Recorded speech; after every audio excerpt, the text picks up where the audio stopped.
Hi అండి. ప్రభుత్వ junior కళాశాల ఎలా ఉంది సినిమా? అన్న ప్రభుత్వ జూనియర్ కళాశాల ఒక నా స్టోరీ అనుకోవచ్చు, నీ స్టోరీ అనుకోవచ్చు. స్కూల్లో చదివిన ఎవరు చదువుతారో వాళ్ళందరి స్టోరీ అనుకోవచ్చు అన్న. కానీ వాళ్ళందరూ మోసం చేయరు, వీళ్ళు మోసం చేసిండ్రు.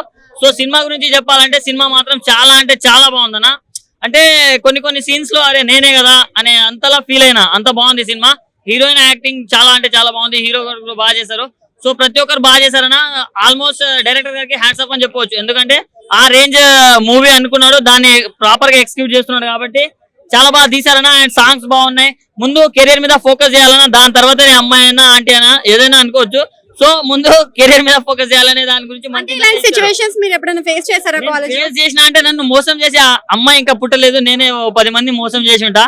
సో మోసపోయే వాళ్ళ గురించి సినిమా తీసిండు, మోసం చేసే వాళ్ళ గురించి కాదు. ఇప్పుడు మన తెలంగాణ కదా, సో స్లాంగ్ విధంగా చూసుకుంటే నీకు ఎలా కనెక్ట్? స్లాంగ్ విధంగా బాగుంది. హీరో వాళ్ళ అమ్మ క్యారెక్టర్ స్లాంగ్ బాగుంది, ఆమె యాక్టింగ్ కూడా బాగుంది. కానీ హీరోయిన్ బాగుంది, ప్రతి ఒక్కటి బాగుంది. హీరో అమ్మ గురించి చెప్పా, హీరోయిన్ అమ్మ గురించి చెప్పలేదు. హీరోయిన్ అమ్మ కనిపించలేదు అన్న. కనిపిస్తే దండం పెడుతుంటే ఇంత అందమైన అమ్మాయిని కన్నావా అని. అంటే లాస్ట్ క్లైమాక్స్ లో మనకి ఎమోషనల్ టచ్ ఇచ్చారు కదా. ఎమోషనల్ టచ్ అయింది కన్నా హుడి వల్ల లోపలికి టచ్ కాలేదు, కొంచెం బయటనే ఉండిపోయింది. అంత ఇంపాక్ట్ అనిపించలేదు. బేబీ సినిమా చూసినట్టుంది అంట. బేబీ తర్వాత ఇది బేబీ 2 అని చెప్పుకోవచ్చు, అంత బాగుంది సినిమా. సో బ్లాక్ అంటే హీరోకి నెక్స్ట్ ఛాన్స్ ఉంటది అనుకోవచ్చు ఈ సినిమా. కాదు, హీరో తమ్ముడుగా ఛాన్స్ ఉంటుంది, ఎందుకంటే హీరో ఇంకా పెద్దగా అవ్వలేడు. సో ఆల్ ద బెస్ట్ అన్న.